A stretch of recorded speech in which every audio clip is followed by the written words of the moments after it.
Bonjour à tous. Il a travaillé aux côtés de Martine Aubry lorsqu'elle était au ministère de l'Emploi. Il a également travaillé aux côtés de François Hollande lorsqu'il était à la tête du Parti Socialiste. Député de Seine-et-Marne, il est vice-président du groupe socialiste à l'Assemblée et porte-parole du Parti Socialiste. Bonjour Olivier Faure. Bonjour. Manuel Valls reçoit aujourd'hui à Matignon les grandes enseignes de la distribution pour leur demander de faire un geste en direction des éleveurs. D'une façon générale, on a le sentiment que le gouvernement a beaucoup de mal à apporter des réponses à la colère des agriculteurs aujourd'hui. Bon, pour une raison assez simple, c'est que ce ne sont pas des décisions gouvernementales ou administratives ou étatiques qui sont à l'origine des problèmes que rencontrent les agriculteurs, mais bien un problème dans la relation qu'ils entretiennent avec l'ensemble de la chaîne de distribution.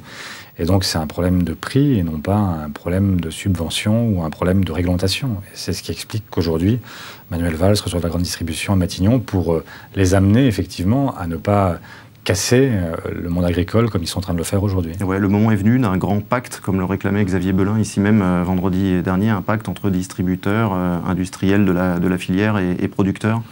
Je le crois nécessaire, effectivement. Il faut que, dans cette économie fragile, agricole, eh bien, il faut effectivement que chacun fasse attention à ne pas se construire sur le travail des autres. Et c'est tout un problème d'équilibre global à trouver qui n'est pas trouvé à ce stade. Alors la semaine sera très riche politiquement, puisque mercredi, il y a un grand rendez-vous à l'Assemblée avec le vote de la révision constitutionnelle qui est censée instaurer cette fameuse déchéance de nationalité dont on parle depuis 2 mois maintenant. Le gouvernement veut croire qu'une majorité de députés socialistes votera pour cette révision constitutionnelle. D'après vos derniers pointages, est-ce que ce sera le cas? Je rappelle au passage que vous-même, à titre personnel, vous êtes opposé à cette déchéance de nationalité.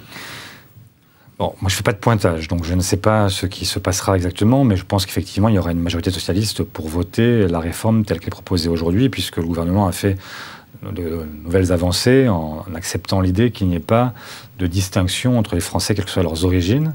La raison pour laquelle moi je m'y oppose, c'est que la façon dont les choses se passent, c'est que c'est la loi simple, la loi d'application, qui va venir protéger des effets potentiellement néfastes de la Constitution. Et donc nous aurons à voter sur la Constitution, pas sur la loi d'application. Et encore une fois, le problème d'une loi d'application, c'est qu'elle peut être modifiée à la majorité simple ultérieurement, et donc ouvrir à de nouvelles dérives, ce que je ne souhaite évidemment pas. Et donc je propose avec 76 de mes collègues un amendement sur une forme de déchéance nationale et non pas de nationalité, qui permettrait une sanction qui soit extrêmement sévère, qui permette de marquer symboliquement la réprobation du peuple français vis-à-vis des terroristes, mais qui ne lie pas la question du terrorisme à la question de la nationalité. Donc c'est une déchéance des droits civiques en quelque sorte. Pas seulement, droits civiques, droits sociaux, droits familiaux, aussi la contrainte sur la liberté d'aller et venir, la possible confiscation des biens,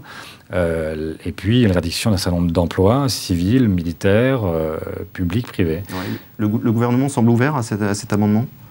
Je crois que le gouvernement a en tête d'aller jusqu'au bout de ce qu'il a proposé pour le moment. Moi, je ne désespère pas de le convaincre dans un moment où, en réalité, on voit bien que nous sommes dans un mauvais feuilleton qui dure depuis très longtemps et avec une droite qui, aujourd'hui, cherche en réalité à embourber le gouvernement sur ce projet constitutionnel, puisqu'elle a déjà annoncé qu'elle voterait éventuellement la réforme en première lecture à l'Assemblée, mais qu'elle considérerait que la bonne écriture du texte, ce sera la version du Sénat. Ouais. Et le Sénat, lui, a déjà annoncé qu'il reviendrait sur donc la distinction entre binationaux et nationaux au prétexte qu'il ne veut pas d'apatride. C'est-à-dire qu'on est encore loin de la fin de ce feuilleton. La fin du feuilleton, normalement, ça devait être le vote au Congrès à Versailles au printemps. Il est clair que si entre les textes du Sénat et de l'Assemblée, on n'arrive pas sur un consensus, on n'aura pas ce fameux vote au Congrès au printemps. Et ce sera beaucoup de bruit pour rien. Moi, je souhaite que si l'on devait constater que la droite est en fait dans un petit jeu politicien qui vise simplement à empêcher la réunion du Congrès et d'interdire ce qu'elle considère comme une possible victoire du président de la République, eh bien je considère que dans ces cas-là, il vaut mieux que nous arrêtions les frais et que le président de la République acte le fait que la droite ne veut pas de cette réforme constitutionnelle et que nous passions par d'autres voies pour avancer, mais que nous ne nous laissions pas embourber dans un processus parlementaire long qui serait incompris par l'opinion publique. Au-delà de la posture de la droite, est-ce que vous n'avez pas le sentiment, justement, puisque vous parlez de l'opinion publique, que ce débat est totalement surréaliste pour le grand public? Depuis 2 mois, c'est vraiment au cœur du débat politique. On a le sentiment que les Français, eux, n'y prêtent pas grande attention et que ça illustre une fois de plus la fracture entre la classe politique d'un côté et l'opinion publique de l'autre. C'est la raison pour laquelle je pense qu'effectivement ce feuilleton a déjà bien assez duré et que si la droite ne veut pas avancer, il n'y a aucune raison de le prolonger. Voilà, mais c'est vrai que nous sommes perçus dans ces moments-là comme stratosphériques. En fait, personne ne peut comprendre qu'on mette 2 mois à atterrir sur un sujet comme celui-là, qui n'est pas sans intérêt, parce qu'il permet à ce symbole de définir ce que nous sommes, notre rapport à la nation, à la nationalité, ce qu'est la France, mais ça ne mérite pas évidemment 2 mois de débat. Alors l'autre rendez-vous de la semaine, c'est le remaniement, qu'on annonce probablement pour jeudi. L'idée de ce remaniement, c'est de former l'équipe qui ira jusqu'au bout du mandat de François Hollande en 2017. Est-ce qu'il faut faire une place aux écologistes dans le futur gouvernement? Écologistes, radicaux, de votre point de vue?